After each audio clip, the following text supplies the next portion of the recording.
The sun was sinking low, painting the sky with fire, as a lone rancher rode his weary horse across the dusty plains toward an abandoned farm.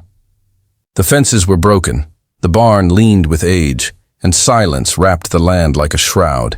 He thought the place was empty, a forgotten corner of the world left to rot.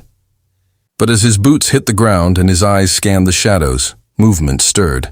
From behind the barn, 3 young women stepped out, their beauty striking against the harsh backdrop, yet their faces told a different story: fear, caution, and secrets too heavy for words.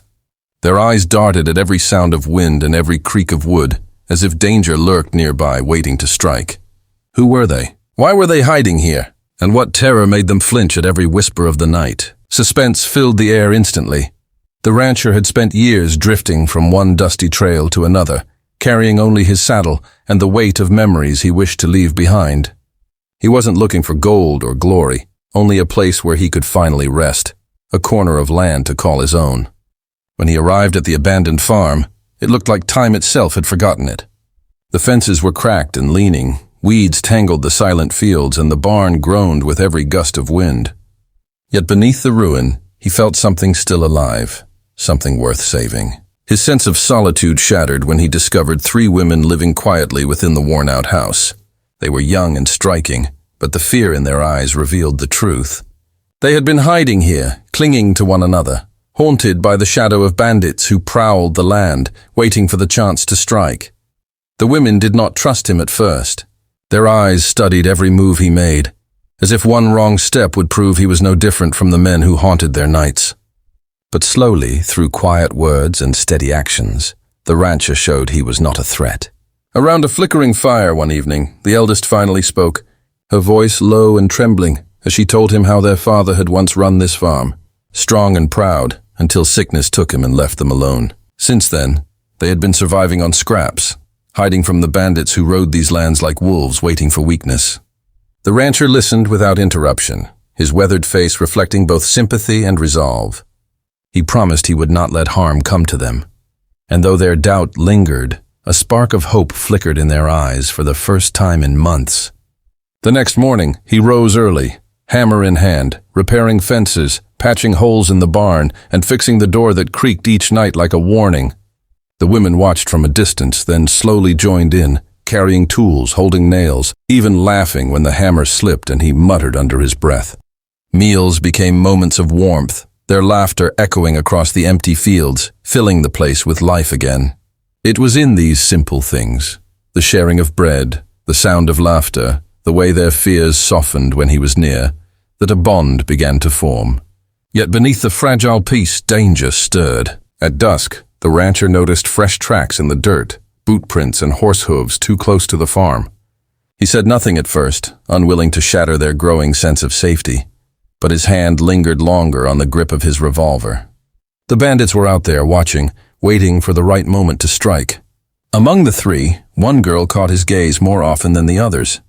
Her spirit was quieter, her smile softer, yet her strength shone through in the way she faced hardship without complaint. At night, when the others slept, he would catch himself thinking of her, though he buried the feelings deep. This was not the time for love, not while shadows circled the farm and danger lurked just beyond the fence line. Still, his heart betrayed him, beating faster whenever her eyes met his across the table, as if she too felt the unspoken bond forming in silence. Days passed, and though the farm began to look alive again, the rancher felt the weight of eyes on his back whenever he walked the fence line. At first it was only instinct, the kind a man earns after years of drifting through hostile lands, but soon the signs grew clearer. A broken branch where none should be, cigarette ash crushed into the dirt, hoofprints leading toward the hills. The bandits were close, circling like vultures, and he knew they would not wait forever. The women sensed it too, though they tried to hide their fear. They jumped at every snap of wood, every distant howl of coyotes, every gust that rattled the shutters. At night, when silence pressed too heavily, they confessed their deepest fear, that the bandits would not only take their lives, but steal their dignity first. Their voices shook when they spoke of it, and the rancher's jaw tightened, his hand clenching into a fist. He looked at them with steady eyes and said firmly, "If they come, they'll face me first. Not one of you will be touched while I still draw breath." His words carried the weight of steel, and though fear lingered, the women held on to that promise like a lifeline. Knowing the storm was coming, the rancher began preparing them in small, careful ways. At dawn, he took them to the barnyard, showing them how to handle a rifle, how to aim without trembling, how to load quickly even when hands shook with fear. He did not expect them to fight, but he wanted them to have a chance if the worst came. "Keep your eyes sharp," he told them. "It's not about being the fastest. It's about not letting fear blind you." The youngest, barely steady with the weight of the gun, asked in a whisper, "What if we miss?" He gave her a half-smile, rough but kind. "Then you try again. Fear makes you miss more than bullets ever will." Beyond weapons, he showed them how to move quietly through the farm, where to hide if gunfire erupted, how to signal him without shouting. The house, once a shelter, now turned into a fortress under his guidance. Boards were nailed against weak spots, oil lamps placed where they could throw shadows across the yard, traps set along the fences. Every nail he hammered rang like a drumbeat of coming war. The women grew braver each day, though the fear never fully left their eyes. In the evenings, they gathered around the fire, speaking softly of what the future might be if they survived. One dreamed of tending the fields again, another spoke of raising horses, and the quiet one, the one who had already caught his heart, spoke of building a home filled with laughter, not silence. He listened, saying little, because he feared to promise a tomorrow that might never come. The air thickened with tension as nights dragged on, each darker than the last. The dogs barked at shadows no one could see, and the women hardly slept, their ears straining for hoofbeats on the horizon. The rancher sat outside with his rifle across his lap, hat pulled low, watching the horizon as if daring the bandits to come. Every creak of the barn, every flutter of an owl's wings, set nerves on edge. He could feel the land holding its breath. Then came the undeniable proof, the glint of steel far in the hills at sunset, the silhouettes of riders who thought themselves hidden. The rancher's eyes narrowed. The bandits had chosen their target. The farm was no longer just a place of shelter. It was a battleground waiting for the storm to break. He tightened the strap on his holster, looked back at the house where the women waited, and whispered to himself, "Let them come. This time, they'll learn the land isn't theirs to take." The tension hung heavy, like thunder before lightning, and every soul on that farm knew the night ahead would decide their fate. The night of reckoning came beneath a silver moon that hung heavy over the plains. The rancher had been waiting, sitting in the shadows with his rifle across his lap, when he heard the distant thunder of hooves. It grew louder, echoing across the empty fields, until the ground itself trembled with the weight of riders. The women huddled inside the farmhouse, their eyes wide, hands clutching at each other, while he rose and moved to the porch, every step calm, deliberate, as if he had faced this moment 100 times before. The first shots rang out, sharp cracks that shattered the silence, and bullets tore into the wooden fence posts. Dust kicked up around him, the smell of gunpowder filling the air. He fired back, the recoil slamming into his shoulder, and one of the bandits tumbled from his horse with a scream. Chaos erupted. The bandits charged, their horses kicking up clouds of dirt as they circled the farm, firing wildly. Splinters flew from the barn as bullets ripped through its walls, and the women ducked low, whispering prayers. The rancher moved with steady precision, shifting from cover to cover, his eyes never leaving the leader who sat tall in the saddle, barking orders with a cruel grin. A bullet grazed the rancher's arm, hot pain searing through him, but he clenched his jaw and kept firing. Another shot shattered the lantern on the porch, throwing the yard into deeper darkness, shadows twisting under the moonlight. Inside the house, the women found their courage in small ways. One gathered cartridges in trembling hands, slipping them out the window where he could reach. Another watched the fields and whispered warnings whenever a rider tried to flank him. The quiet one, the one his heart leaned toward, stayed close to the door, steadying him with her voice whenever the fighting grew too fierce.